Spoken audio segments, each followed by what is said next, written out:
Hello friends, welcome to my YouTube channel Lakshya the goal करें। दोस्तों, आप लोग इस वीडियो लेक्चर में देखने जा रहे हैं सामान्य हिंदी के प्रश्न जो कि केवीएस, पीआरटी, टीजीटी, पीजीटी और आपके वाइस प्रिंसिपल कि जो भी एग्ज़ाम केवीएस के हो रहे हैं सभी एग्ज़ाम में जो है हिंदी के प्रश्न पूछे जाएंगे। तो और जो भी हम प्रश्न ले रहे हैं वो काफ़ी इंपॉर्टेंट है और आपके एग्ज़ाम में कई बार पूछे भी गए हैं। काफ़ी क्वेश्चन जो है ऑलरेडी आपके एग्ज़ाम में पूछे जा चुके हैं। वो भी क्वेश्चन होंगे, कुछ इंपॉर्टेंट क्वेश्चन और इसमें हमने ऐड किया है। चलिए स्टार्ट करते हैं क्वेश्चन फर्स्ट से। पहला क्वेश्चन आपका, जिस संज्ञा से पदार्थ में पाए जाने वाले किसी धर्म का बोध होता है उसे क्या कहते हैं? ऑप्शन ए है आपका व्यक्तिवाचक संज्ञा, वस्तुवाचक संज्ञा, भाववाचक संज्ञा, जातिवाचक संज्ञा। इसका जो करेक्ट जवाब होगा क्या होगा? भाववाचक संज्ञा। एक्चुअली देखिए, भाववाचक संज्ञा का डेफिनेशन क्या होता है, यानी जिस संज्ञा से पदार्थ में पाए जाने वाले गुण, धर्म, स्वभाव आदि का बोध होता है उसे भाववाचक या अब्स्ट्रैक्ट नाउन कहते हैं। जिससे फॉर एग्जांपल गरीबी, वीरता, साहस, बुढ़ापा, ये सब क्या है, किसके उदाहरण हैं? भाववाचक संज्ञा के। ठीक है, चलिए नेक्स्ट प्रश्न लेते हैं आपके। क्वेश्चन नंबर सेकेंड कह रहा है कि निम्न में से कौन सा युग्म असंगत है? पहला है आपका अन्न जल, दूसरा आपका है ऑप्शन बी आचार विचार, तीसरा ऑप्शन पीना खाना, चौथा है आपका डी ऑप्शन नोन तेल। इसका जो ऑप्शन असंगत है वो है आपका पीना खाना। और जो है तीनों ऑप्शन आपके क्या हैं? बिल्कुल करेक्ट है। अन्न जल आचार विचार मिलते जुलते हैं सारे। और नोन तेल तो इसमें जो असंगत युग्म है वो क्या है? पीना खाना है, यानी ऑप्शन नंबर डी। चलिए नेक्स्ट क्वेश्चन लेते हैं। जल पिपासु शब्द में कौन सा समास है? जल पिपासु में कौन सा समास है? तो जल पिपासु में इसका जो समास होगा वो क्या होगा? तत्पुरुष समास होगा। तत्पुरुष क्यों होगा? क्योंकि देखिए, जब तत्पुरुष का डेफिनेशन क्या होता है, जब किसी शब्द में प्रथम पद क्या हो? गौण हो, ठीक है, और द्वितीय पद प्रधान हो तथा बीच की विभक्ति का लोप हो, वहाँ पे क्या होता है? तत्पुरुष समास होता है। ठीक है, उदाहरण के लिए आत्मघाती, राष्ट्रद्रोह है।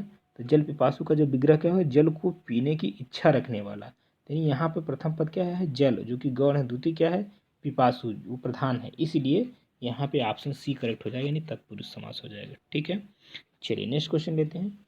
नेक्स्ट क्वेश्चन में कह रहा है, एक तो करेला दूजे नीम चढ़ा, इस लोकोक्ति के सटीक अर्थ को दिए गए विकल्पों में से चयन कीजिए। पहला ऑप्शन ए है करेले की बेल का नीम के वृक्ष पर चढ़ना, ऑप्शन बी है करेले और नीम का संयोग स्वास्थ्य के लिए हितकर होगा, और सी है करेले और नीम का रस मिलाना, डी है एक साथ दो या कई दुर्गुणों का होना। इसका जो करेक्ट जवाब होगा, एक तो करेला दूजे नीम चढ़ा, इसका जो करेक्ट जवाब होगा क्या होगा? डी होगा। ठीक है, यानी एक साथ दो या कई दुर्गुणों का होना। ठीक, इसमें बहुत कुछ खास बात नहीं, थोड़ा 2-3 बार पढ़ेंगे ऑप्शन तो आसानी से जवाब दे सकते हैं। नेक्स्ट क्वेश्चन देखिए, वाक्यम रसात्मकम काव्यम अर्थात रसात्मक वाक्य ही काव्य है। काव्य लक्षण के विषय में यह कथन किस आचार्य का है? ये तो फैक्चुअल क्वेश्चन है। ये जो कथन है विश्वनाथ जी का है। ठीक है, विश्वनाथ, यानी उन्होंने कहा था, इसका मतलब कि बिना रस के कोई काव्य नहीं हो सकता। ठीक है, नेक्स्ट क्वेश्चन लेते हैं। निम्नलिखित में से कौन सा अर्थ तत्सम है? ठीक है, अर्थ तत्सम यानी इसमें अर्थ तत्सम जो तत्व होगा, इसका करेक्ट जवाब वो होगा आपका अक्षर। ठीक है, यानी ऑप्शन नंबर बी, आखर नहीं होगा, अक्षर नहीं होगा, अक्ष नहीं होगा, अख यानी दो होगा। करेक्ट जवाब क्या होगा? अक्षर होगा। ठीक है, यानी देखिए अर्थसम होता है क्या, यानी ऐसे शब्द जो अपने मूल संस्कृत शब्द में विकृत के कारण हिंदी भाषा शामिल हो जाते हैं उसको क्या कहते हैं? अर्थसम शब्द कहलाते हैं। ठीक है, चलिए नेक्स्ट क्वेश्चन लेते हैं। क्वेश्चन नंबर 7 में निम्नलिखित में से कामानी का काव्य रूप क्या माना जाता है? खंड काव्य माना जाता है, चरित काव्य माना जाता है, या एकार्थ काव्य, या महाकाव्य? तो जो आपका कामायनी है वो क्या माना जाता है? महाकाव्य माना जाता है। ये कामायनी रचना किसकी है? जयशंकर प्रसाद की। काफ़ी इंपॉर्टेंट है, एग्जाम में अक्सर पूछा जाता है, इसको ध्यान रखिए। नेक्स्ट क्वेश्चन देखते हैं हम लोग। तपोवन शब्द में कौन सी संधि है? तपोवन, तपोवन में जो है संधि होगी क्या है? तपोवन में जो संधि होगी एक्चुअली ये विसर्ग संधि होगी। ठीक है, विसर्ग संधि।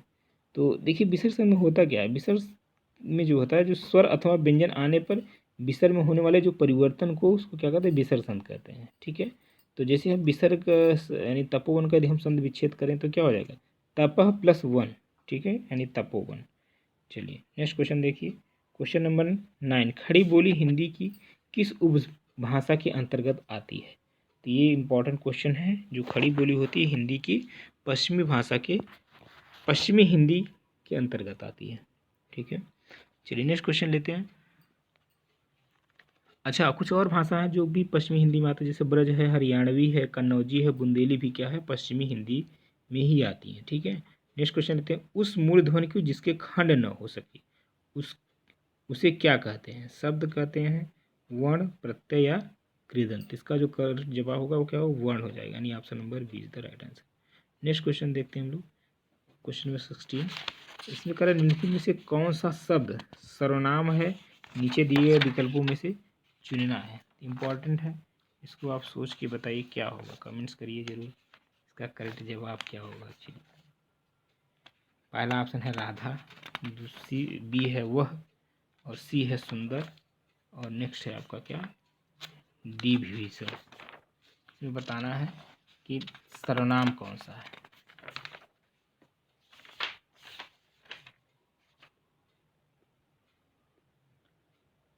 तो इसका करेक्ट जवाब है वह। देखिए वह क्यों होगा? क्योंकि जो सर्वनाम होता है, यानी संज्ञा के स्थान पर प्रयुक्त होने वाले शब्द क्या कहलाते हैं? सर्वनाम कहलाते हैं। ठीक है, तो इसलिए इसका जो करेक्ट जवाब हो जाएगा वो क्या होगा?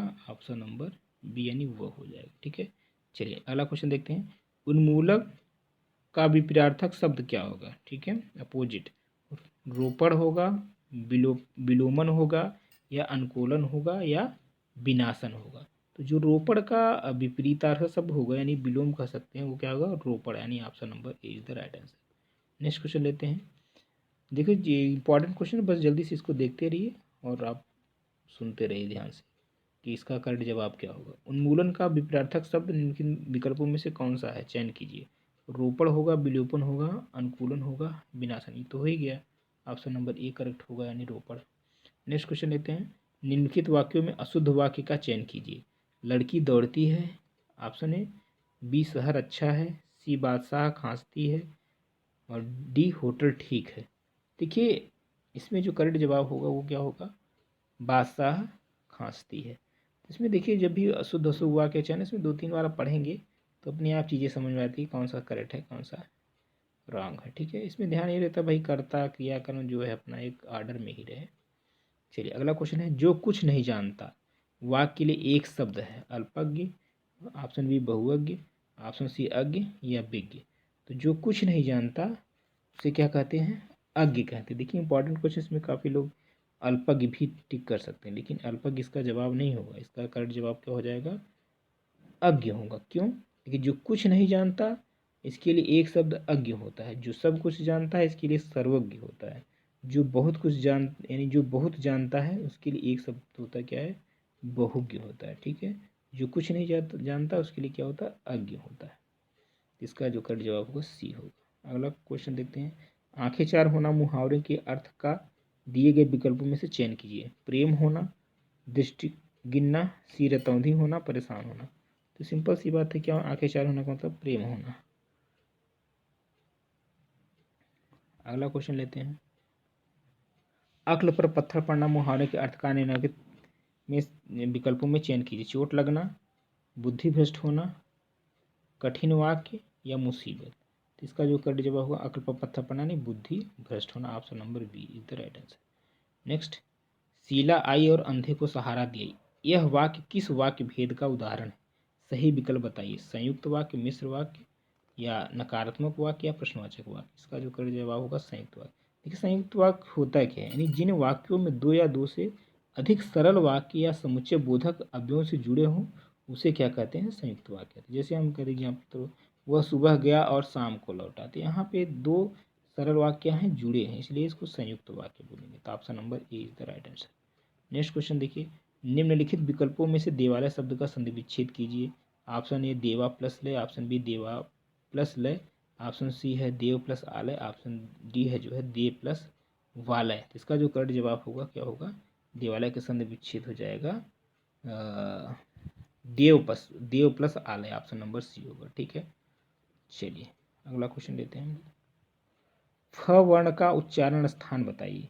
मूर्धा होगा, ऑप्शन बी तालु होगा, कंठ होगा, ओष्ठ?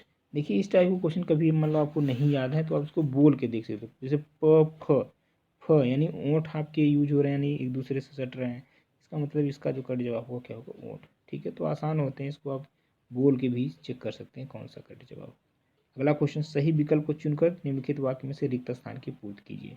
आपका है नाच न आवे, अब डैश है टेढ़ा, उंगली टेढ़ा, पैर टेढ़ा, आंगन टेढ़ा या घड़ा, यानी इसका जवाब क्या होगा, ऑप्शन सी आंगन टेढ़ा। चलिए अगला क्वेश्चन देखते हैं, निम्नलिखित में से किस शब्द में अ उपसर्ग है, सही विकल्प बताइए।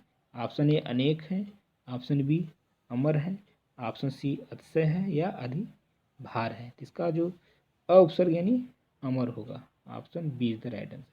ठीक है, उपसर्ग का मतलब क्या होता है, उप का मतलब होता है समीप, सर्ग का मतलब सृष्टि करना, यानी अर्थात किसी शब्द के समीप आप आकर क्या नया शब्द बनना, ये क्या होता है, उपसर्ग होता है। ठीक है, देखिए उपसर्ग में एक चीज़ होता है, यह किसी शब्द के पूर्व में जुड़कर उसके अर्थ में क्या कर देता है, परिवर्तन कर देता है, या उसके अर्थ में विशेषता ला दे, उसको हम लोग क्या बोलते हैं, उपसर्ग बोलते हैं। ठीक, अब प्रत्यय क्या होता है आप जानते ही होंगे, या कमेंट्स में आप जरूर बताएं प्रत्यय क्या होता है।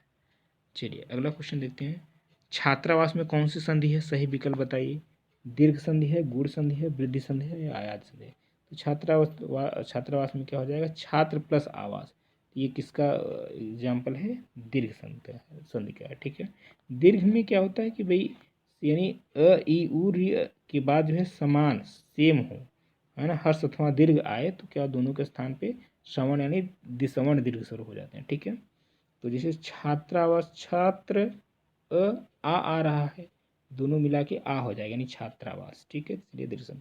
चलिए अगला क्वेश्चन, ने किस कारक का परसर्ग है, सही विकल्प चुनिए। कर्म कारक यानी संबंध, ऑप्शन सी कर्ता, ऑप्शन डी जो है अधिकरण। ये भी आपको याद होना चाहिए, प्रथमा कर्ता ने द्वितीय कर्म को तृतीय करण से चतुर्थी संपादन के लिए, पांचवी अपादान से खस यानी संबंध, का के कीरा रे अधिकरण, में पै पर संबोधन है बोए अरे। तो ये सब चीज़ें आपको याद होना चाहिए, यानी प्रथम यानी कर्ता ने, यानी कर्ता, ऑप्शन सी होगा। ठीक है, चलिए अगला क्वेश्चन लेते हैं हम लोग, क्वेश्चन नंबर नेक्स्ट, निम्नलिखित शब्दों में से अशुद्ध वर्तनी वाले शब्द का चयन कीजिए।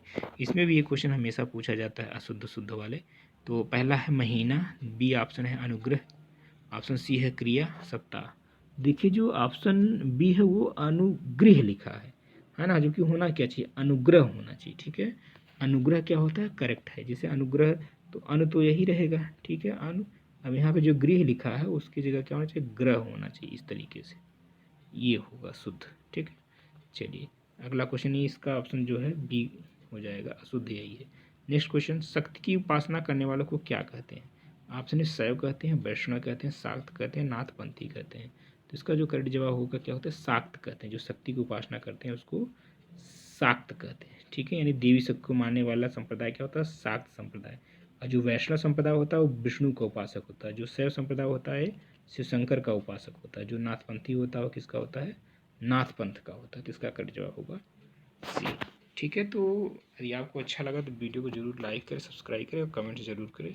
नेक्स्ट वीडियो में हम आप को जो है पेडागॉजी के सेक्शन करने वाले हैं। पेडागॉजी करना है, कंप्यूटर करना है, या जो आप चाहते हैं उसको आप ज़रूर कमेंट्स करें, उसको हम ज़्यादा से ज़्यादा आपको उसका जो है वीडियो बना के देंगे। धन्यवाद।